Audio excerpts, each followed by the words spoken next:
আজকে আমি চলে আসলাম মিরপুর 10-এ এবং আমার লাইফের একটা স্বপ্ন পূরণ হবে। তো আমি মেট্রো রেল স্টেশন চলে আসছি।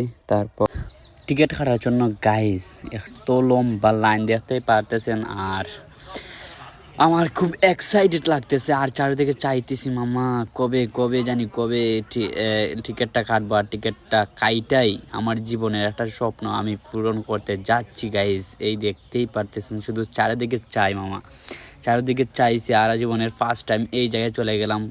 আর কি বলবো, আমারও স্বপ্ন ছিল যে যখন মানে রেল চড়ার, তো স্বপ্নটা পূরণ করতে গিয়ে দেখতেই পারতেছেন টিকিট কাটার জন্য মানুষের ভিড় লেগে গেছে। তারপরও আমি যাতাযাতি করেই ঢুকে পড়লাম। প্রায় দুইটা আমরা দুইজন মানুষ ছিলাম, দুইটা টিকিট কিনে নিলাম, কাইটা নিয়ে চলে গেলাম গাইজ উপরে।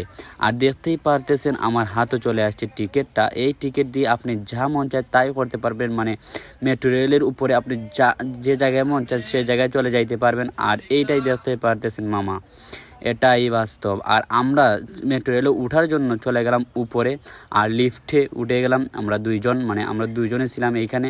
তো দুইটাও টিকিট কাটছে আমরা দুইজনের জন্য। আর মেট্রো রেল এই দেখতে পারতেছেন আমার কাছেই চলে যাইতেছে, মানে আমার লাইফের একটা স্বপ্ন পূরণ হতে যাচ্ছে ভাইয়া। আর আমার লাইফের ফার্স্ট টাইম যে আমি মেট্রো রেলে উঠবো। তো দেখতেই পারতেছেন চিপায় চাপায় ঢুকে মেট্রো রেলের ভিতরেই চলে গেলাম আস্তে কইরা। আর রেলগাড়ি মনে করেন লোকাল বাসের মতো নয়, লোকাল বাস যেই রকম সেই রকমই দেখতেই পারতেছেন। আর ভিতরে ঢুকে আর কি বললাম, একটু আশেপাশে তাকাইলাম আর মানুষের হাতে দেখতেই পারতেছেন। তো আমার যাত্রা এখানেই শেষ। তো মেট্রো রেল, আমার স্বপ্ন ছিল মেট্রো রেল গাড়ি চড়বো, তো গাড়ি চড়া শেষ। আমার লাইফের প্রথমে একটা স্বপ্ন পূরণ করেই ফেললাম।